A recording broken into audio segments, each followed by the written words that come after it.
Video ini khas buat sesiapa yang mempunyai matlamat simpanan untuk memiliki rumah yang berharga sekitar RM500,000 dalam tempoh 5 tahun.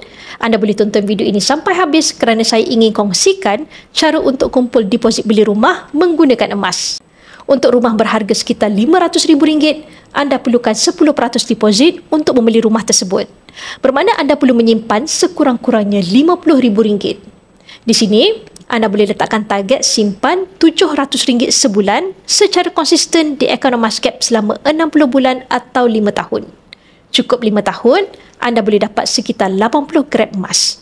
Dengan kadar kenaikan harga emas secara purata 10% setahun, dalam masa 5 tahun, emas 80 gram sudah bernilai lebih RM50,000.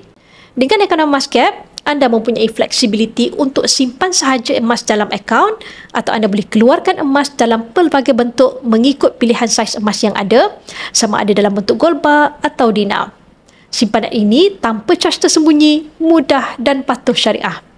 Bagi yang berminat untuk memulakan simpanan emas bersama Public Gold, anda boleh rujuk pin video saya untuk 5 langkah daftar akaun Public Gold dan saya akan bimbing anda dalam cara dan langkah-langkah simpanan emas yang terbaik untuk anda.